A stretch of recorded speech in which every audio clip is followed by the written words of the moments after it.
y a une fragilité qui s'installe souvent en silence. On ne la voit pas toujours venir, on ne la sent pas forcément au début. Il n'y a pas toujours une douleur claire ni un grand signal d'alarme.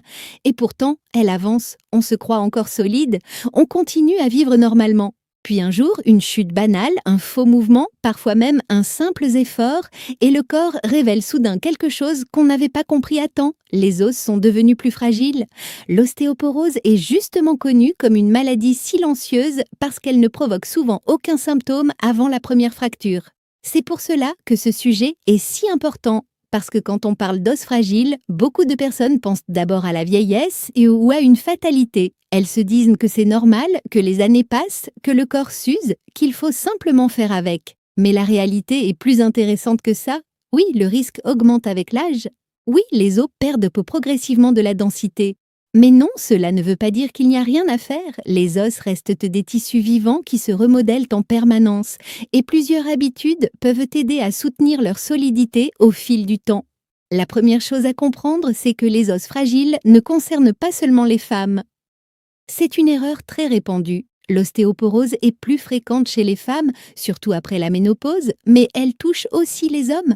L'Institut national américain sur le vieillissement rappelle même qu'un homme sur 5, après 50 ans, aura une fracture liée à l'ostéoporose et qu'à partir d'environ 65 à 70 ans, hommes et femmes perdent leur masse osseuse à un rythme comparable. Autrement dit, attendre en se disant « ça ne me concerne pas » est déjà une erreur. Et c'est là que la prévention devient essentielle, parce qu'une fois qu'un os casse, il ne s'agit plus seulement de densité osseuse. Il s'agit de douleur, de peur de retomber, de perte de mobilité, parfois de perte d'autonomie. Les fractures du col du fémur et de la colonne vertébrale sont particulièrement sérieuses chez les personnes plus âgées et elles peuvent entraîner hospitalisation, incapacité durable ou perte d'indépendance. Donc la vraie question n'est pas seulement « comment éviter l'ostéoporose ?» La vraie question, c'est « comment garder des os plus solides le plus longtemps possible ?» Et la première réponse, c'est l'alimentation. Quand on parle de soutien naturel des os, deux noms reviennent immédiatement, le calcium et la vitamine D. Et ce n'est pas un hasard. Le calcium participe directement à la solidité osseuse, tandis que la vitamine D aide le corps à absorber correctement ce calcium. Obtenir suffisamment des deux aide à maintenir la force des os et à réduire le risque d'ostéoporose. Mais il faut parler de cela intelligemment. Parce que beaucoup de personnes résument le sujet à « il faut prendre du calcium ». En réalité, ce n'est pas si simple. Le corps a besoin d'un terrain globalement favorable. Cela veut dire des apports suffisants en calcium, oui, mais aussi assez de vitamine D et un apport alimentaire cohérent. Les sources officielles sur le vieillissement rappellent aussi l'importance du protéine pour la santé osseuse, avec une alimentation qui inclut des aliments soutenant les os comme les produits à eau de laitier, certains légumes verts, certains poissons et des aliments enrichis. Et ici, il faut casser un mythe. Ce n'est pas parce qu'on ajoute un seul aliment riche en calcium de temps en temps que les os vont forcément être protégés. Ce qui compte, c'est la régularité.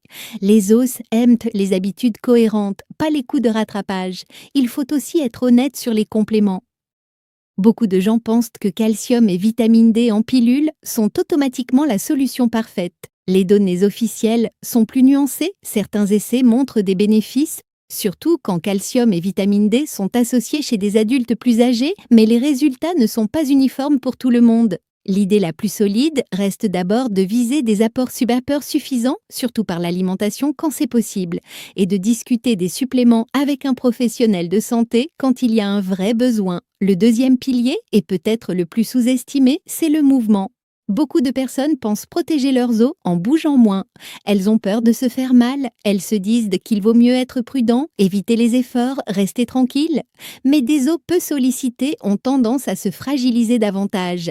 Les organismes de référence recommandent l'activité physique régulière, en particulier les exercices avec mise en charge, le renforcement musculaire et le travail de l'équilibre parce qu'ils aident à soutenir la force des os et à réduire le risque de chute. Et cette idée est fondamentale. Marcher, monter des escaliers, faire du renforcement adapté, pratiquer des exercices d'équilibre, entretenir la force des jambes et du tronc. Tout cela ne sert pas seulement aux muscles, cela sert aussi à créer un environnement plus protecteur pour le squelette. Les recommandations du NIA sur les fractures et les chutes parlent même d'au moins 150 minutes d'activité physique par semaine chez les adultes plus âgés, avec en plus du renforcement et du travail d'équilibre. Cela ne veut pas dire qu'il faut faire n'importe quoi. Cela veut dire qu'il faut arrêter de croire que le repos protège toujours mieux que l'activité. Le bon mouvement, progressif et régulier, protège souvent davantage que l'immobilité. Le troisième pilier, c'est la prévention des chutes. Beaucoup de personnes pensent d'abord à renforcer les os, mais oublient que même des os relativement corrects peuvent casser si les chutes se multiplient. Et inversement, des os plus fragiles seront beaucoup mieux protégés si l'on réduit le risque de tomber. Les autorités sur le vieillissement rappellent que garder des os solides aide à mieux résister aux fractures, mais que prévenir les chutes fait aussi partie de la stratégie. Cela veut dire quoi, concrètement? Cela veut dire travailler son équilibre, renforcer ses jambes, faire attention à la maison, tapis glissant, éclairage insuffisant, salle de bain mal sécurisée, faire vérifier sa vue, réévaluer certains médicaments si l'on se sent étourdi. En clair, soutenir les os naturellement ne consiste pas seulement à manger pour les os. Cela consiste aussi à vivre d'une manière qui réduit les situations où il pourrait dos casser. Le quatrième pilier, c'est d'arrêter ce qui use les os. Et là, deux éléments reviennent de façon très claire, le tabac et l'excès d'alcool. Les sources du National Institute on Aging et de Medline Plus recommandent de ne pas fumer et de limiter l'alcool parce que ces habitudes peuvent diminuer la masse osseuse et augmenter le risque de fracture. C'est important à dire parce que beaucoup de personnes veulent renforcer leurs os tout en gardant des habitudes qui les fragilisent en arrière-plan. On ne peut pas soutenir les os d'un côté et les user de l'autre sans contradiction. La cinquième chose à comprendre, c'est que le poids du corps joue aussi un rôle. On parle souvent du surpoids, mais on oublie qu'être trop mince ou devenir trop maigre en avançant en âge peut aussi augmenter le risque de fracture. Le NIA souligne que le fait d'être insuffisamment corpulent peut accroître le risque de perte osseuse et de fracture. Cette nuance est précieuse parce qu'elle rappelle que la santé osseuse n'aime pas les extrêmes. Elle aime un corps suffisamment nourri, suffisamment actif, suffisamment stable. Il faut aussi parler des signes qui ne doivent pas être ignorés. Comme l'ostéoporose est souvent silencieuse, beaucoup de personnes n'imaginent pas qu'un problème osseux puisse déjà être là. Mais certains indices doivent faire réagir, une fracture après une chute banale ou un choc mineur, une diminution de taille, un dos qui se voûte davantage ou des douleurs vertébrales pouvant être liées à des fractures de compression. Medline Plus rappelle que les fractures vertébrales peuvent parfois survenir sans symptômes marqués au début, puis entraîner de la douleur ou un changement progressif de posture. Et là, il faut être très clair, un os qui casse après un traumatisme mineur n'est pas toujours juste de la malchance. Cela peut être un signal. Un autre point essentiel, c'est le dépistage. Quand le risque augmente, il ne faut pas rester dans le flou. Les tests de densité minérale osseuse servent à détecter l'ostéopénie ou l'ostéoporose et à estimer le risque de fracture. Ils sont particulièrement utiles chez les personnes plus âgées ou chez celles qui présentent des facteurs de risque. Et ça aussi, c'est une leçon importante. Soutenir ses os naturellement, ce n'est pas refuser les examens, ce n'est pas opposer nature et médecine. C'est utiliser intelligemment tout ce qui aide à comprendre le risque, à agir tôt et à protéger le corps.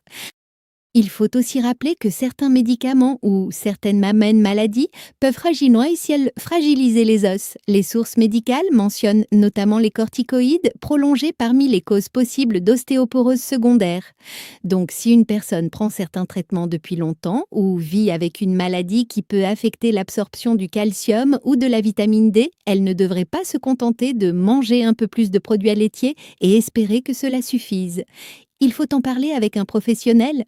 Au fond, soutenir les os naturellement repose sur une stratégie simple mais puissante. Mieux nourrir, mieux bouger, mieux prévenir les chutes, mieux protéger le terrain osseux et arrêter ce qui fragilise. Ce n'est pas spectaculaire, ce n'est pas une promesse miracle, mais c'est solide.